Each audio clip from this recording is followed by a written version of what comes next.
Ladies and gentlemen, Ron DeSantis has essentially dropped out of the presidential contest. You could say, well, that's not true. He's still in the running. His campaign is done. And he's not going to, barring any, God forbid, tragedy or insidious, nefarious event, heaven forbid, there's no way DeSantis is going to get anywhere close to the GOP nomination. Okay? NBC News, Trump's GOP lead grows after latest indictment polls finds Donald Trump has expanded his lead over Ron DeSantis and the rest of the GOP presidential field. If Trump can, this is a couple of days ago, if Trump can actually expand his lead after getting indicted, think about that for a second. If Joe got indicted because of Hunter, or Hillary got indicted, there's no way their lead would expand over other Democrats, okay? The reason that he's expanding his lead is because whereas Clinton with servers, that actually was a crime, it is not possible, nor is it legal to transfer top secret and special access program intelligence onto servers. Clear violation of the law, okay? Even the Honorable James Comey made reference to that, said, oh, well, there were violations of the legal statutes pertaining to the handling of classified data, but no reasonable prosecutor would indict. You can actually watch the short of the Honorable James Comey saying that on this channel. 30+ thousand views, you can go watch it. But ladies and gentlemen, Hunter, you have obvious graft, bribery, kickbacks. I mean, you'd have to be an imbecile not to actually see what's going on. Okay, then they go after Trump because they've actually committed crimes. They accuse Trump of everything they're guilty of. That's how it works. They cheated Bernie Sanders in 2016. They blamed another country for us finding out that they did Bernie Sanders wrong. And, I mean, all of their faults and their missteps and their criminality, it's always a plot by another country to have you know how corrupt the Democratic Party is. Oh, my God. So, it's all marketing. They live with public relations, and almost every single publication out there, if they're not practically a Democratic Party newsletter, they'll side with Democrats. Trump is mean, he's rude, but guess what? We had record low poverty with Trump and record highs in household median income. There's zero rebuttal to that. Like, just zero rebuttal. You can say, oh, he's devoured democracy, he's bad, he's mean, he's horrible, he's an authoritarian. He's not the one indicting others for complete nonsense. If he said that he wanted to indict Clinton, that's because Clinton had servers with top secret intel on them. It is not even, it's impossible from a cybersecurity perspective for that to even happen. And even President Obama didn't know that she had servers, allegedly. Of course he knew. If Trump says he wanted to indict somebody, they actually committed crimes. Joe and Hunter actually committed crimes. You can see the New York Post reporting that, of course, was silenced by Twitter 2 years ago. Okay? With Trump, he didn't commit crimes. A hush money payment was not a crime. It wasn't even a misdemeanor in New York, but they needed the misdemeanors in New York to be elevated to a felony because of a non-existent FEC issue, but the FEC only fined Clinton. So that is like a complete joke and a farce. In New York, the classified data issue, he had the ability to declassify. Clinton did not, and he didn't have servers. He had boxes.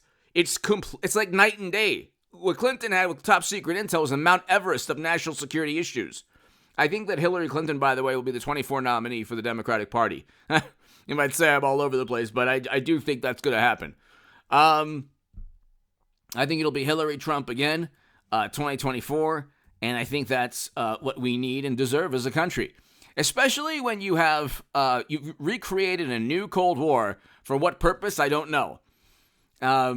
We now have a never-ending military conflict in Europe, which is why it was a moral imperative to vote for Trump. If you say, well, it's not Biden's fault they were invaded. Well, it's Biden's foreign policy that led to that. There was zero effort to negotiate a settlement or peace deal. Not only zero effort, it's not even part of U.S. foreign policy. With Trump, it would be. Okay, that's why the Democratic Party is far more militant and hawkish. The same people who care about the planet and are good, wholesome, good, moral people who disown friends and family because they think it's like they've convinced themselves that their side doesn't commit crimes that are far greater than anything they've accused Trump of. And they don't like ignorance is bliss, so they don't know any of the criminality on their political side. And they don't care about foreign policy. That's the thing. Foreign policy, it was a moral imperative to have voted for Trump.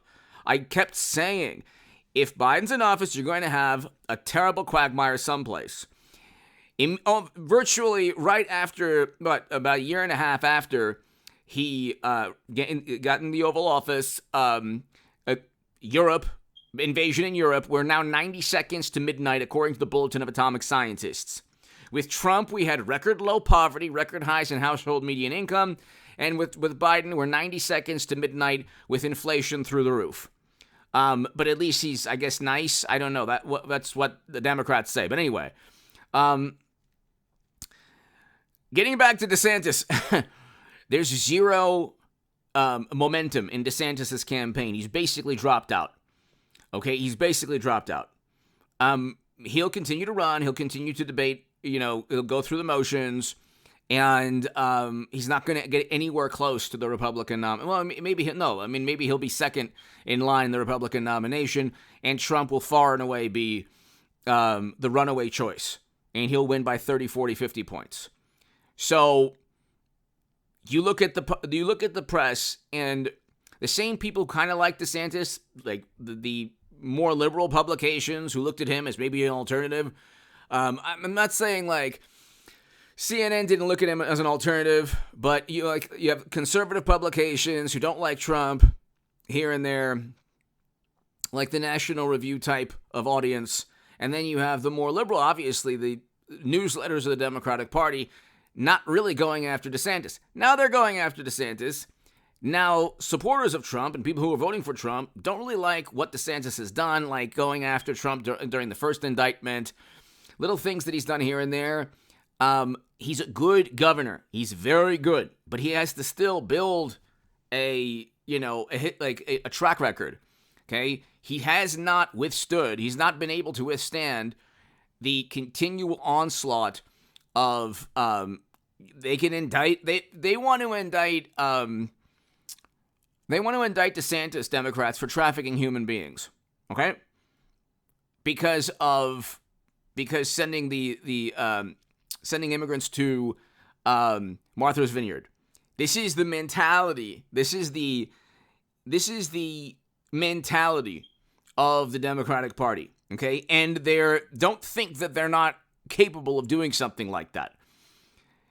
DeSantis has not withstood that type of thing. There's no DeSantis dossier yet. The second he gets like the full weight and force and, I like DeSantis. I want him in 2028. Also in terms of foreign policy, I'm not exactly sure if he would be as good as Trump. I think perhaps he would be more open to acquiesce and to give in to intel agencies. See, here's the issue. Another reason why Democrats are far more hawkish. They view intelligence agencies with this reverence because the intelligence agencies side with Trump. It's always current and former U.S. officials. The intel agencies went after Trump, so they love the intel agencies. You have to understand, there's two choices in terms of foreign policy. There's Trump, and then there's the traditional Republicans and Democrats who are walking lockstep. And that's why Trump is so popular. The average Democratic voter does not care about foreign policy. If you say I'm voting Trump for foreign policy, they go, well, so what? They won't care. If you say, well, we're 90 seconds to midnight, look at what's taking place. There's actually a discussion about nuclear annihilation. I mean, it's like, but they will not care. They view Trump to be this, like, if Hollywood and CNN and the Washington Post and the New York Times and these actors and social media algorithms, if they're all saying one thing, the average Democratic voter says, well, that's reality. It must be reality. Everyone is agreeing with me. But the reality is that Trump gets half the electorate almost half the electorate with 98% negative media coverage. Why do you think that is? Because he was an amazing president in terms of the economy and foreign policy. Okay, in terms of Twitter and all that, he didn't have to do all that. But see, again, you judge a president by the economy. It's the economy, stupid, and foreign policy. And Trump was amazing at both. Give me your thoughts below. Hit subscribe.